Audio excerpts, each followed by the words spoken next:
하나님, 이 시간 주님의 말씀을 듣기 원합니다. 우리 가운데 듣는 귀 허락하시고 우리 마음 문 여셔서 우리 가운데 선포되는 생명의 말씀 듣고 그 말씀대로 살아내는 우리 되어질 수 있도록 인도하시고 역사하여 주십시오. 예수 그리스도의 이름으로 기도합니다. 아멘. 할렐루야. 오늘 예배를 통하여서 말씀을 통해서 예수 그리스도의 은혜와 평강이 성도님들 가운데 충만하기를 소망합니다. 우리가 이제 지난 시간에 나누었던 동일한 본문으로 계속해서 하나님의 전신갑주를 입으라, 이제 또 마지막이 되겠는데요. 이 내용에 대해서 계속해서 나누기를 원합니다. 먼저는 우리가 싸워야 할 대상을 분명히 하는 게 너무나도 중요하다는 것을 말씀을 드렸습니다. 내가 누구와 싸워야 되고 어떻게 싸워야 되는지 아는 것은 너무나도 우리 가운데 중요한 것입니다. 왜냐하면 우리가 악한 세력들과 마귀와 하는 이 영적 전쟁 싸움은 주님 오시는 그때까지 우리 가운데 끊임없이 일어나는 일인 것이고, 우리가 주님 앞에 가는 그때까지 사탄은 어떻게 해서든지 한 영혼이라도 넘어뜨리고 죽음으로 끌고 가기 위하여서 우는 사자와 같이 삼킨 자를 찾고 있다라고 했기 때문에 이 싸움은 사탄이 마지막 최후 심판 때에 정죄받는 그때까지 계속되어지는 것입니다. 근데 우리가 이 싸움이 계속해서 되어지는데 너무나도 중요한 가장 첫 단추가 무엇이냐면, 내가 누구와 싸워야 하는, 내 대적이 누군가를 아는 것이 너무나 중요한 것입니다. 눈에 보이지 않지만 우리가 누군가, 그리고 내가 지금 싸워야 될 악이 무엇인가, 적이 무엇인가를 아는 것이 너무나 중요한 것입니다.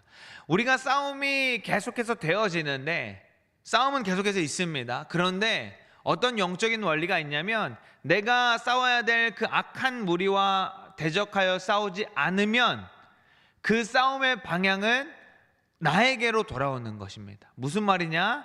우리가 싸워야 될 악한 세력과 대적하여 싸우지 않으면 그 싸움을 사탄이 어떻게 방향을 돌리냐면, 가정이 하나 되지 못하게 만들고, 교회가 하나 되지 못하게 만들고, 또 민족이 하나 되지 못하게 만드는 그 방법을 사탄이 사용합니다. 다시 말하면 우리가 싸워야 될 방향, 우리가 겨눠야 되고 총구를 겨눠야 될 방향이 잘못되면 그 방향은 결국 나를 향하게 돼서 나에게로 온다라는 것입니다.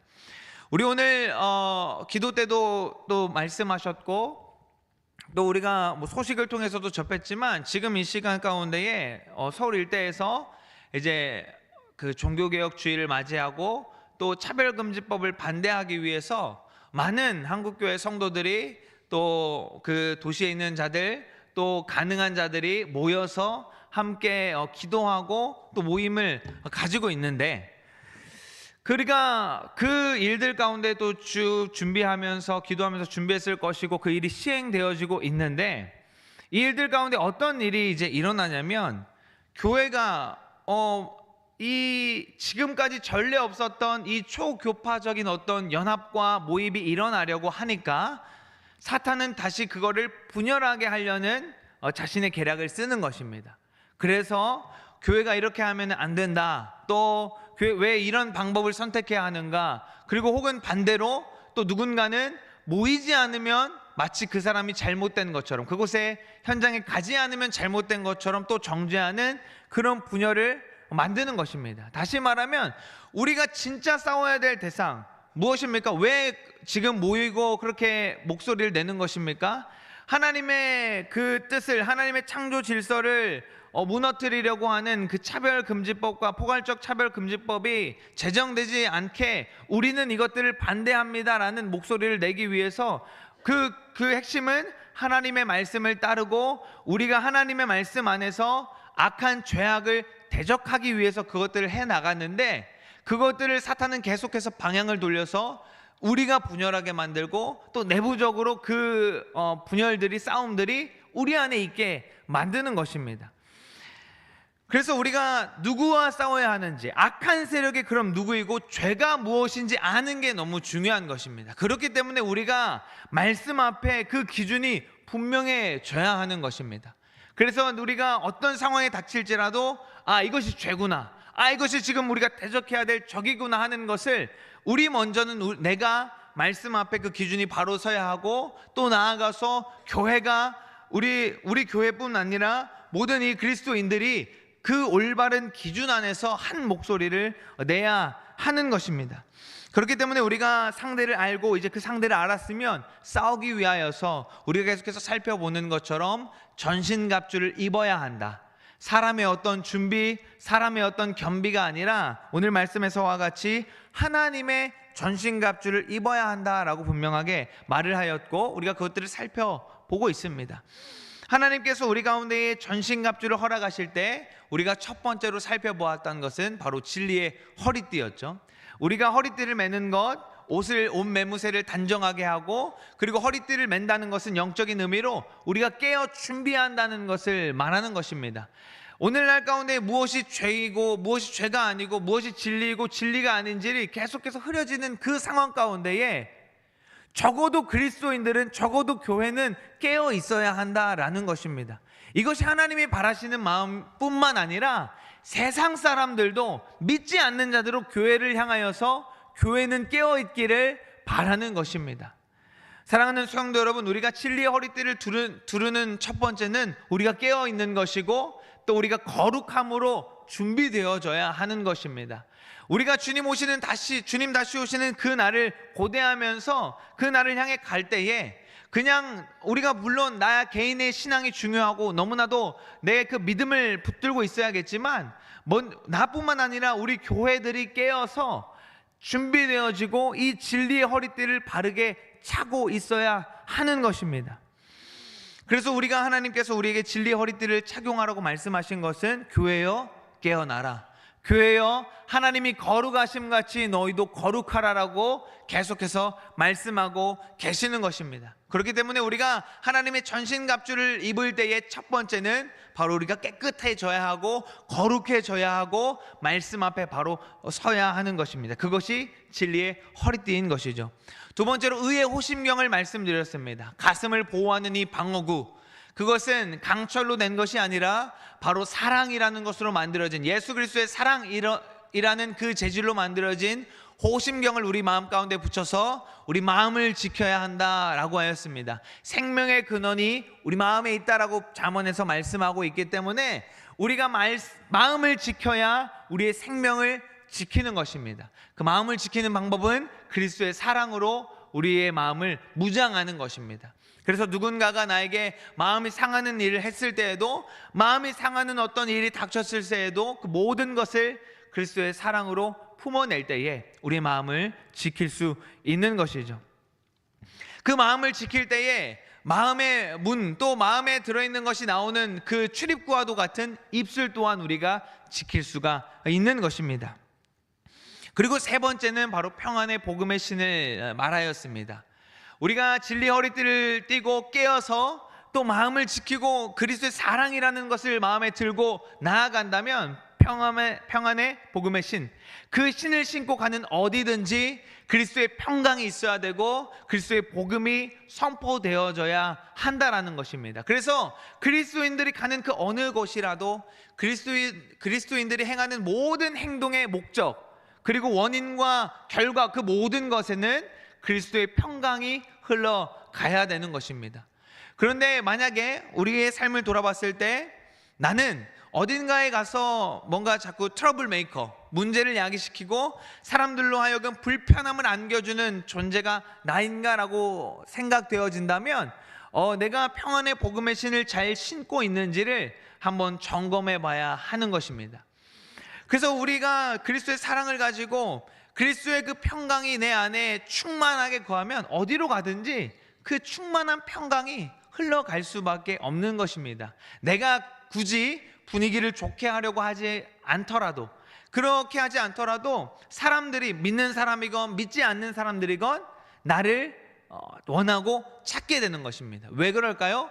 그 사람들이 그것을 알던 모르건 영적인 원리가 그리스도인들이 있는, 내가 있는 곳에 그리스도의 평강이 또 복음이 흘러넘치니까 그 사람들이 그것을 찾는 것입니다. 사랑하는 성도 여러분, 여러분이 어디로 가든지 그리스도인들은 어디에 있든지 피스메이커, 그리스도의 평강을 만들어내고 흘려보내는 저와 여러분 되기를 소망합니다. 우리가 이것을 지난 시간에 세 가지를 나누었고, 오늘 이제 뒤이어 세 가지를 이제 나누고자 합니다. 오늘 말씀해 보니까 복음의 신 이후에 16절에 이 모든 것 위에 믿음의 방패를 가지라 라고 말을 하고 있습니다.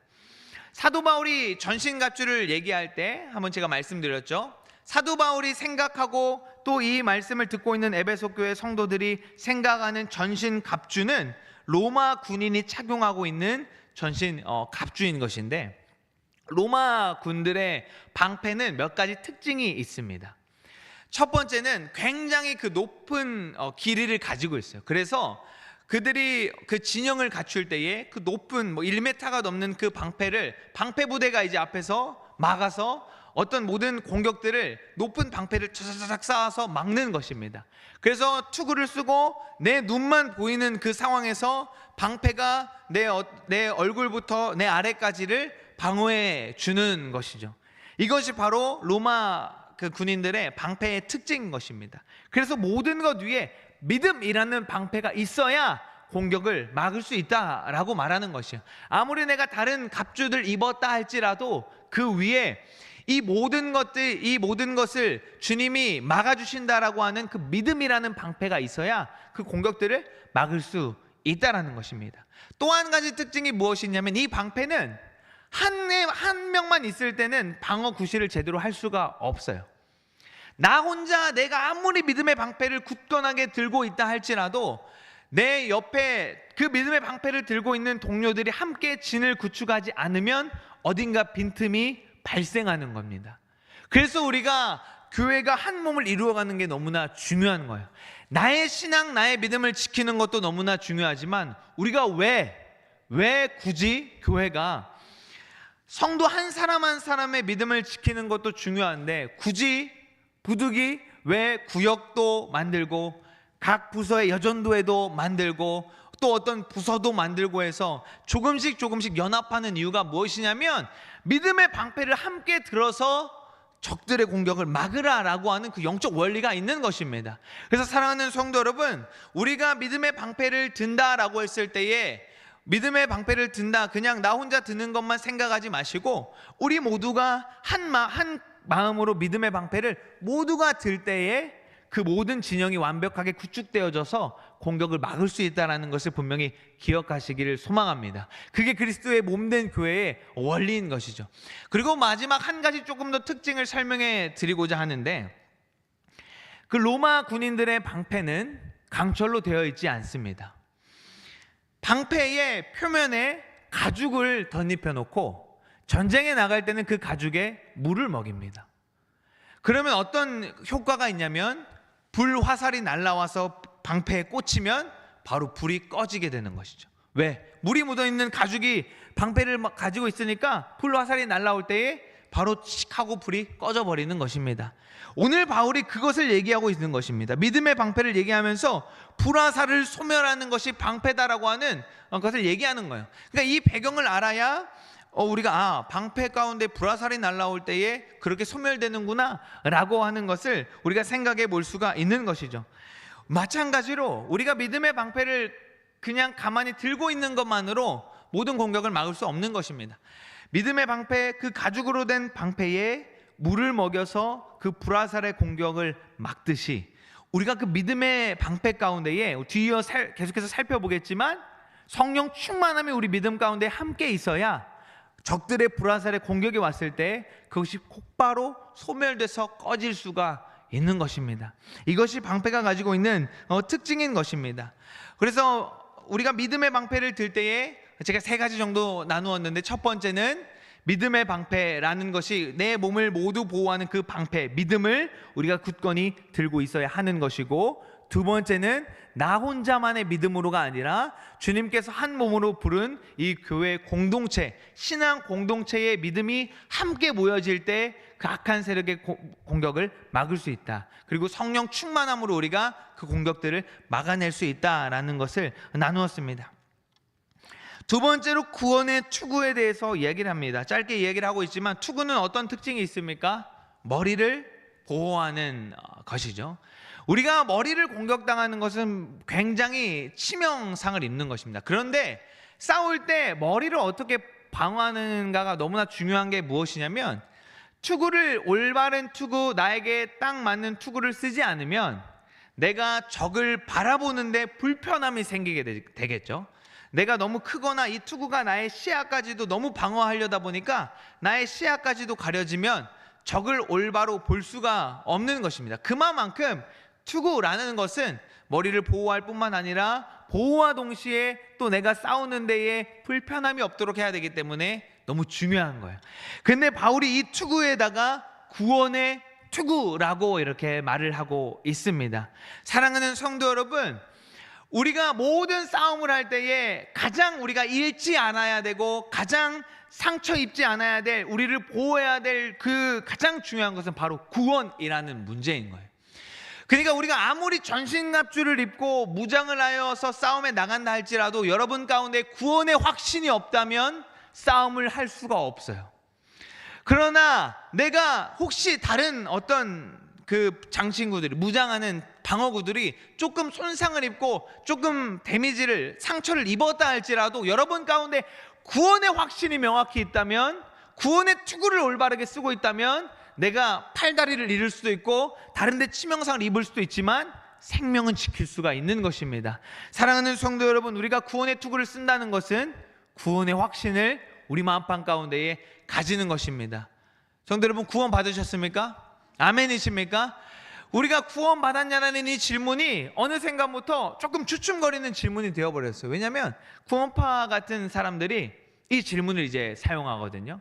우리 가운데에 그 구원파들이 어떻습니까? 포섭할 때에 하나님에 대해서, 그리스도에 대해서 모르는 사람들, 구원에 대해서 모르는 사람들에겐 잘 접근하지 않아요. 왜냐하면 더 많은 시간과 에너지를 들여야 되기 때문에. 이미 구원이라는 단어, 구원이라는 어떤 그 프로세스를 알고 있는 그리스도인들에게 접근합니다. 구원 받았습니까? 라고 물어봐요. 그럼 우리도 받았다, 나 구원 받았다, 예수 믿고 구원 받았다라고 이제 말하겠죠. 혹은 주춤거리겠죠. 근데 여기서 끝나는 것이 아닙니다. 구원 받았냐라고 물어봤을 때에 언제 받았습니까? 라고 물어봐요. 그러면 이제 또 주춤하게 되죠. 내가 언제 구원을 받았다라고 할 수 있을까? 내가 태어났을 때 구원을 받았다라고 해야 될까? 아니면은 내가 교회 나가기 시작했을 때 구원을 받았다라고 해야 될까? 뭐 이런 생각이 이제 들게 되어지는 거예요. 그들은 몇 날, 며칠, 몇 시에 어디서 어떻게 어떤 느낌으로 구원을 받았는지를 굉장히 강조해요. 그리고 그것이 아니면 구원받은 게 아니다, 혹은 그것이 있다면 구원받은 거다라고 얘기해요. 그래서 그것을 강요하기 때문에 우리가 구원파다라고 이렇게 이름을 붙였는데, 결국에 궁극적으로 구원의 확신을 흔들어서 마음 가운데 두려움이 들어오게 하는 거예요. 그래서 그럼 어떻게 해야 됩니까? 어떻게 내가 그럼 구원받을 수 있습니까? 하면서 예수님이 아닌, 내가 원래 몸된 그 교회가 아닌 그들을 따르도록 속이게 되는 것이죠. 사랑하는 성도 여러분, 우리가 구원의 확신을 갖는 것은 너무나도 중요합니다.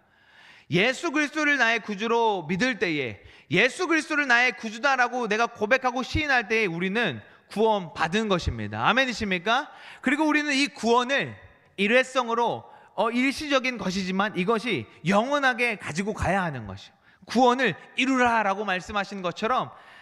그래서 계속 얘기하자면 구원파들은 그럼 내가 이날 이 시에 이때 딱 구원을 받았다라고 한다면 그 이후의 삶은 별로 중요하지 않아요. 왜? 나는 그때 구원 받았으니까, 내가 그거 기억하고 있으니까 어떻게 살아든지 나는 구원 받았어라고 하면서 마음대로 살아가는 것입니다. 그러나 구원 받은 자들은 이제는 죄 가운데 있지 않고 하나님 안에 있는 자들이에요. 그래서 구원받은 자들은 그 삶이 변화되는 삶을 살아야 하는 것입니다.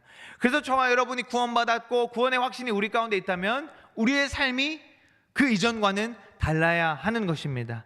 사랑하는 성도 여러분, 우리 가운데에 구원의 확신이 분명해지시기를 소망합니다. 이것이 바로 구원의 투구를 쓰는 것입니다. 그리고 마지막으로 가장 중요한 성령의 검 곧 하나님의 말씀을 가지라 라고 말하고 있습니다. 우리가 지금까지 말한 것은 하나님의 전신갑주는 모든 것이 다 공격을 막는 무기였습니다. 공격을 방어하고 막아내고 그 안에서 나의 믿음과 구원의 확신을 지켜내는 그런 방어구였는데, 유일하게 우리 가운데 주는 무기가 무엇이냐면 바로 성령의 검을 우리 가운데에 주십니다. 사랑하는 성도 여러분, 우리가 예수 그리스도를 구주로 믿을 때에 주님께서 은혜로 말미암아 우리 가운데 성령님을 허락하셨습니다. 성령님을 우리 가운데에 보내셨습니다. 그럼 우리는 성령의 검을 이제 들게 된 것이죠. 그러나 우리가 중요한 것이 무엇이냐면, 우리가 성령 받았다라고 한다면 우리는 항상 성령 충만을 위해서 구해야 하는 것입니다.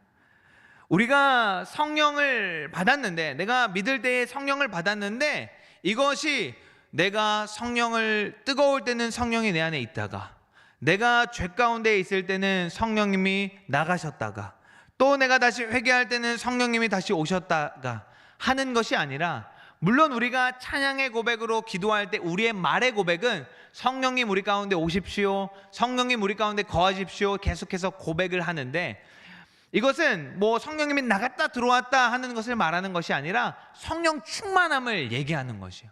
근데 그것을 다양한 표현으로 성령님 이 시간 우리 찬양 가운데에 오시고 좌정하여 주시고 임재하여 주세요 하는 것은, 내 안에 계신 성령님 마음껏 충만하게 운행하여 주십시오. 내 안에 계신 성령님, 성령의 검으로 이 시간 충만하게 운행하여 주시라고 우리가 그 고백을 올려드리는 것입니다. 우리가 유일한 공격 무기인 이 성령의 검, 성령의 충만을 우리가 가질 때에 방법이 두 가지가 있습니다. 말씀에 그것이 나와 있는데, 첫 번째는 하나님의 말씀이다 라고 말하고 있습니다. 우리가 누군가 싸울 때에, 이 악한 대적과 싸울 때에 우리 안에 말씀이 있지 않으면 쉽게 이렇게 하면 이해하기가 쉬울 것입니다. 나는 성령의 검이라는 칼을 지금 차고 있는데 내 안에 말씀이 충만하게 있지 않으면 그 검을 뽑을 수 없는 것입니다. 하나님의 말씀이 우리 가운데에 차곡차곡 가득 쌓여 있지 않으면 사탄이 미혹하고 사탄이 정죄하고 사탄이 우리 가운데 분열하고 어떤 공격을 가할 때에 그 검을 뽑지도 못하고 무너질 수밖에 없는 것이요. 그래서 우리가 말씀을 우리 안에 채우는 것이 너무나도 중요한 것입니다. 그래서 바울은 성령의 검이 곧 하나님의 말씀이다, 우리가 하나님의 말씀을 가질 때에 이것이 성령의 검을 갖는다라고 말을 하고 있습니다. 요한계시록에 보면 요한이 이렇게 얘기합니다. 예수님께서 다시 오실 때에 그 입에서 좌우의 날선 검이 나온다라고 요한이 말하고 있습니다. 결국 이것은 예수님이 입술에서 선포되는 그 심판의 말씀이 검과 같다라고 말하고, 히브리 기자도 뭐라고 말합니까? 히브리서 기자도 하나님의 말씀은 살아있고 활력이 있어서 좌우의 날선 검보다도 예리하다. 성경은 계속해서 하나님의 말씀은 곧 검이다, 하나님의 말씀은 선과 악을 구분하고 자르는 검이다라고 말을 하고 있습니다. 사랑하는 성도 여러분, 이 말씀의 검을 갖기를 소망합니다. 이 말씀의 검을 갖는 것이, 내가 성령 충만할 수 있는 것은 첫 번째는 말씀이 충만할 때에 성령 충만이 있는 것이에요. 될 수 있으면 또 말씀을 많이 읽다 보면 암송되어지는 것이고, 또 어떤 분들은 속독으로 빠르게 읽을 수도 있는 것이고, 어떤 분들은 신약부터 읽고 구약부터 읽고 할 수도 있는 것이고, 우리가 이제 연말이 다가오고 있어요. 벌써 마지막 주가 되어졌고 10월이 쏜살같이 지나갔고 12월 두 달밖에 2024년이 남지 않았는데, 아마 대부분 저를 포함한 많은 성도님들이 2024년이 시작할 때에 내가 올해에 성경을 꼭 한 번쯤은 읽어야겠다, 성경 1독을 해야겠다, 혹은 2독을 해야겠다, 이런 결심을 하셨을 수 있을 것 같아요. 그런데 어디서 멈추셨습니까? 지금 어디서 멈추어서서 그 결심이 떨어져 있습니까? 사랑하는 성도 여러분, 말씀을 가까이 하고 말씀을 사모하는 다시 그 결심이 꼭 새해 초에만 있는 것이 아니라, 그 결심이 기억나는 이 시점에서 우리가 더 말씀을 가까이 하는 저와 여러분 되기를 소망합니다. 그것이 하나님의 말씀, 성령의 검을 쥐고 있는 첫 번째 방법이고, 우리가 두 번째 방법은 무엇이냐면, 오늘 본문에 읽지 않았는데 뒤이어서 모든 기도와 간구에 대한 것들을 바울이 이야기를 합니다. 두 번째는 바로 기도인 것입니다. 이 성령의 검을, 하나님의 그 성령의 검을 얘기할 때 말씀과 기도라는 그 두 가지를 이야기를 하는데, 우리 여러분들 말씀과 기도가 균일하게 가득 차 있는 게 너무나 중요해요. 만약에 우리가 기도를 하는데 기도를 굉장히 예를 들어서 내가 기도를 하루에 1시간 몇 시간 한다, 많이 한다라고 하는데 전혀 하나님의 말씀은 거들떠도 보지 않고 기도만 한다, 하나님께 아뢰고 하나님께서 기도를 한다, 그러면 많은 경우에 그 기도가 잘못된 길로 빠져요. 사탄이 미혹하고 사탄이 잘못된 생각을 넣어줘가지고 많은 경우에 그 기도가 내 의가 되어지고 그 기도가 잘못된 방향으로 잘못된 것을 구하게 되어집니다. 근데 반대로 기도는 하나도 하지 않고 말씀만 열심히 본다? 굉장히 교만한 거예요. 하나님의 말씀은 성령님께서 저자가 되어져서 쓰셨기 때문에 성령님의 저자 직강, 성령님이 우리에게 이것을 알게 하지 않으면 내가 아무리 말씀을 열심히 보고 읽어도 그 말씀이 나에게 믿음으로 다가올 수 없는 것이에요. 기도하지 않고 말씀만 많이 본다고 해서 할 수 없는 것입니다. 그래서 우리가 말씀을 볼 때에 항상 기도하고, 말씀 보기 시작에 기도하고 끝에 또 기도하고, 하나님 내가 말씀을 볼 때에 이 말씀이 믿어지도록, 이 말씀이 내 안에 채워지도록 하여 주시라고 기도하고, 또 그렇게 기도로 마무리하는 것, 그리고 말씀을 가까이 하는 것, 이것이 바로 우리가 성령의 검을 드는, 악의 세력, 마지막 때에 이 악한 세력을 계속해서 싸울 수 있는 하나님의 말씀과 기도가 우리 가운데 있어야 하는 것입니다. 어떻습니까? 계속해서 우리나라 사회는 노령화되어지고 있고, 또 우리 교회에도 많은 성도님들이 또 연로하시고, 또 어떻게 보면 이제 싸움과는 좀 거리가 먼, 이제 내가 열심히 싸웠었고 내가 예전에 그랬었는데 이제는 조금은 이제 내 노후를 생각하고 이제는 조금은 다른 사람이 싸워야지, 젊은 사람들이 싸워야지, 이런 마음이 우리 가운데 들 수 있지만 싸움 너무나도 쉽고 간단해요. 하나님의 말씀과 기도가 우리 안에 있으면 누구든지, 어린아이나 어른이나 또 혹은 병든 자나 가난한 자나 부한 자나 할 것 없이 말씀과 기도만 있으면 사탄을 대적해서 싸울 수가 있는 것입니다. 사랑하는 성도 여러분, 우리가 하나님의 전신갑주를 입어야 합니다. 전신갑주를 입어야 우리를 계속해서 공격하고 나를 오늘도 또 내일도 넘어뜨리려고 하는 그 사탄과 대적할 수 있는 것입니다. 여러 가지 그 전신갑주에 대한 이야기들 나누었습니다. 무엇보다 중요한 것은 우리가 하나님의 전신갑주를 입어야 한다는 것, 사람의 갑주가 아니라, 사람의 어떤 방법이 아니라, 사람의 노력이 아니라 하나님이 말씀하신 그 갑주를 입어야 한다는 것, 그리고 한 가지, 성령의 검을, 유일한 무기인 성령의 검을 우리가 들어야 되는데, 말씀과 기도가 우리 안에 채워질 때에 내가 그 검을 들고만 있는 것이 아니라 그 검을 빼어서 이제 그 검을 사탄을 향해서 내리칠 수 있고 사탄을 찔러 쪼개고 공격할 수 있는 무기가 될 수 있다는 것을 분명히 기억하시기를 소망합니다. 그래서 우리가 오늘 하루 또 계속해서 살아내는 날 동안에도 하나님의 이 전신갑주를 입고, 또 우리가 이 연말 또 한 해가 마무리되어지고 한 해를 시작하는 이때에 많이 분주하고 바쁘고 여러 일들이 우리 가운데 있지만, 내가 말씀과 기도를 놓쳤다라고 한다면 다시 그것들에 돌아가서 말씀을 읽는 자리에, 말씀을 읽는 구별된 시간에, 기도하는 자리, 기도하는 구별된 시간을 사수하는 저와 여러분 되시기를 소망합니다. 기도하겠습니다. 하나님, 오늘 말씀을 통하여서 다시 한 번 더 내가 하나님의 전신갑주를 입기를 원합니다. 하나님, 무엇보다도 하나님이 주시는 아버지 하나님의 그 갑주를 입어서 내가 진리의 허리띠, 의의 호심경, 평안의 복음의 신, 믿음의 방패와 구원의 투구, 그리고 성령의 검을 들기를 원합니다. 하나님, 내가 어린아이, 또 어른들, 또 노인들, 또 아프고 가난하고 힘든 이 모든 사람들 상관하지 아니하고 그리스도 안에 있는 모든 이들은 하나님의 전신갑주를 입고 악한 세력과 싸워야 하는 줄 믿습니다. 하나님, 내가 주저앉아 있었고, 내가 낙심하고 있었고, 내가 잠시 싸움을 주저하고 두려워하고 멈춰 있었다라고 한다면 이 시간 말씀을 통하여서 우리를 다시 일으켜 주셔서 하나님, 내 손에 쥐어진 그 성령의 검을 다시 악한 세력들을 향하여서 휘두를 수 있는, 그래서 무엇보다도 말씀과 기도의 자리를 사수하는 우리가 되어질 수 있도록 성령 하나님 붙드시고 인도하여 주십시오. 예수 그리스도 이름으로 기도합니다. 아멘.